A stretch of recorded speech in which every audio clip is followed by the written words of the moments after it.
Abdul Hamid II, the 34th Sultan of the Ottoman Empire, remains an enigma, a ruler shrouded in controversy, a figure of both admiration and condemnation.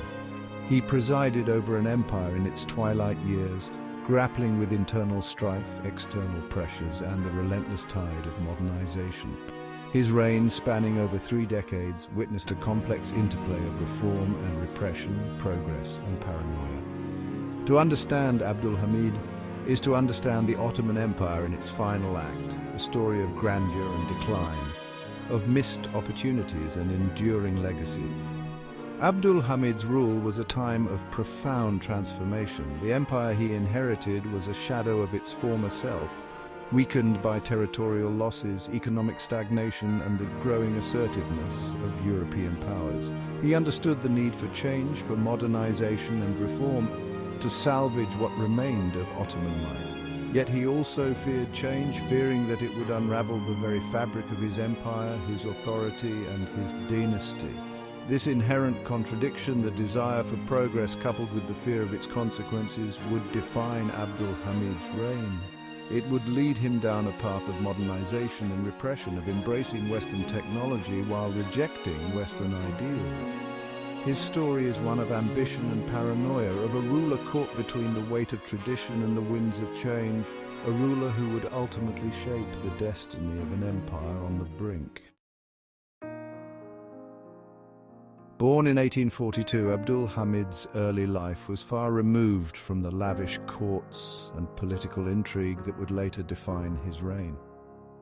He spent his childhood in relative obscurity, shielded from the complexities and dangers of the political landscape that surrounded the Ottoman Empire.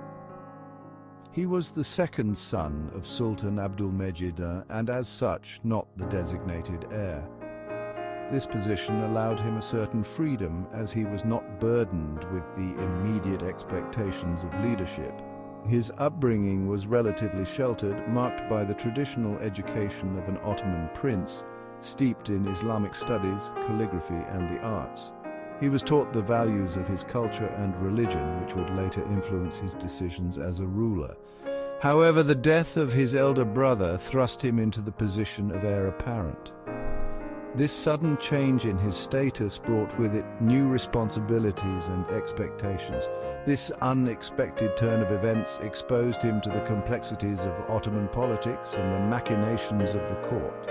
He had to quickly adapt to the intricate web of alliances, rivalries, and power struggles that defined the Ottoman political scene.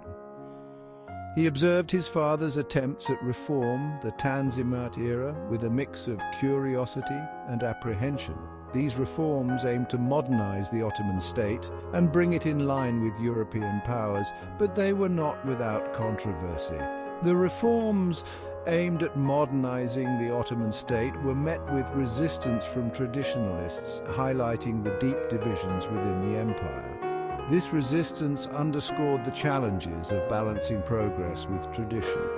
Abdul Hamid's formative years were also shaped by the growing influence of European powers on Ottoman affairs.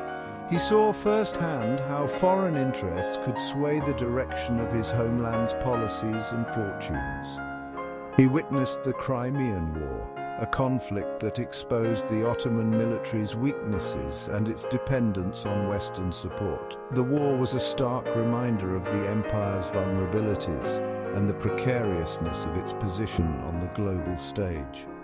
This experience instilled in him a deep suspicion of European intentions, a belief that their interest in the sick man of Europe was not entirely altruistic. He became wary of their motives and cautious in his dealings with them. These early experiences, the sheltered upbringing, the sudden thrust into the spotlight, the observation of his father's reforms, and the growing shadow of European influence would all leave an indelible mark on the young prince. They shaped his perceptions of power, governance, and the delicate balance required to maintain the integrity of the empire. They would shape his worldview, his understanding of power, and his approach to ruling an empire teetering on the precipice. As he ascended to the throne, these formative experiences would guide his policies and decisions, influencing the course of the Ottoman Empire during his reign. In 1876, upon the deposition of his mentally unstable brother, Murad V, Abdul Hamid ascended to the throne. The empire was in turmoil, and the weight of its future now rested on his shoulders. It was a time of immense challenges for the Ottoman Empire, a period marked by uncertainty and decline. The once mighty empire was now grappling with a multitude of internal and external pressures. Internal strife and divisions were tearing at the very fabric of the state. Revolts simmered in the Balkans, fueled by rising nationalism and foreign interference. These uprisings threatened to further destabilize the already fragile empire. The economy was in shambles, burdened by debt and corruption. Financial mismanagement had left the empire teetering on the brink of bankruptcy, and the European powers, sensing Ottoman weakness, circled like vultures, eager to carve out their share of the spoils. Territorial disputes and diplomatic pressures added to the empire's woes. Abdul Hamid, thrust into this maelstrom, was acutely aware of the precarious situation he inherited. He knew that his reign would be defined by his ability to navigate these treacherous waters. He understood the need for change, for reforms that could revitalize the empire and restore its lost glory. The challenge was to implement these changes without alienating powerful factions. Yet he was also deeply suspicious of those who advocated for radical change, fearing that they would further weaken the empire and undermine his own authority. The conservative factions within the empire were a constant source of resistance. His initial approach was one of cautious reform. He sought to introduce changes gradually, hoping to avoid provoking too much opposition. He sought to modernize the Ottoman military, recognizing its importance in defending the empire's shrinking borders. Military strength was crucial to maintaining the empire's territorial integrity. He also introduced measures to improve education and infrastructure, recognizing the need to strengthen the empire from within. Better education and infrastructure were seen as essential for long-term stability. However, these early reforms were limited in scope, constrained by his own fears and the resistance of powerful factions within the Ottoman elite. The entrenched interests of the elite made sweeping changes difficult. Abdul Hamid's reign began with a delicate balancing act. He had to navigate the complex political landscape, balancing the demands of reformers and traditionalists. He sought to appease both reformers and traditionalists, to modernize the empire while preserving its essential character. This balancing act was fraught with challenges and required careful maneuvering. But the challenges he faced were immense, the forces arrayed against him formidable. Opposition came from both within and outside the empire. The empire he inherited was in a state of advanced decay, its foundations crumbling under the weight of its own contradictions. The decay was not just physical, but also institutional and moral. The task before him was Herculean, and the path ahead fraught with peril. Abdul Hamid knew that the future of the empire depended on his ability to steer it through these turbulent times. The early years of Abdul Hamid's reign witnessed a brief but significant period of liberalization. Under the guidance of prominent intellectuals and reformers, a new constitution was drafted, promising a more representative and accountable government.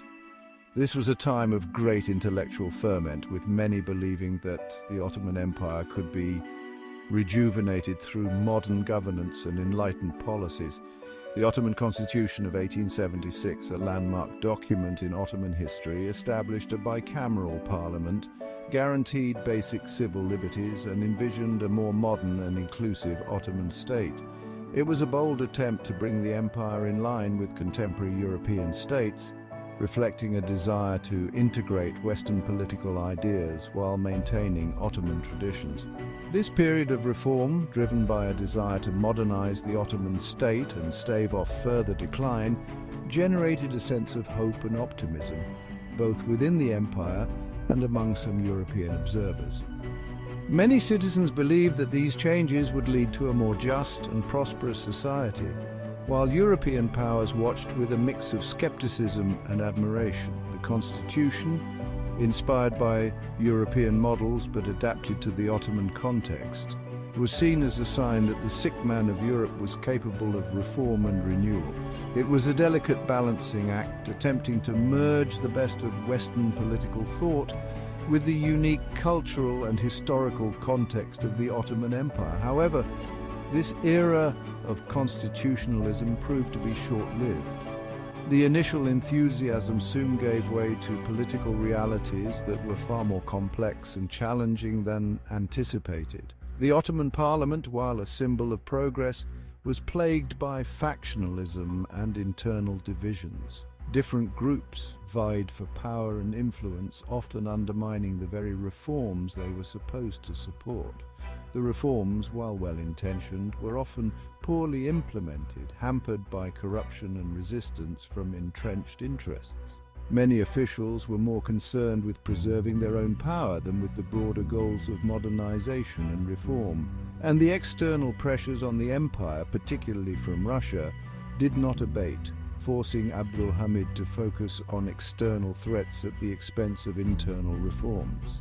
The geopolitical landscape was fraught with danger, and the empire's resources were stretched thin. The promise of the 1876 constitution of a more democratic and representative Ottoman state would ultimately be dashed against the rocks of reality. The high hopes and aspirations of the reformers were met with the harsh realities of political and social inertia. The empire was simply not ready for such a radical transformation. The deep-rooted traditions and the existing power structures were too entrenched to allow for swift and meaningful change. The forces of tradition, of autocracy, and of suspicion proved too strong. Many within the empire viewed the reforms with distrust, fearing that they would undermine the established order and lead to chaos. And Abdul Hameed himself, initially a reluctant supporter of the constitution, would soon come to see it as a threat to his own power and the stability of the empire. Faced with mounting challenges, he chose to prioritize stability over reform, ultimately rolling back many of the changes that had been so eagerly anticipated.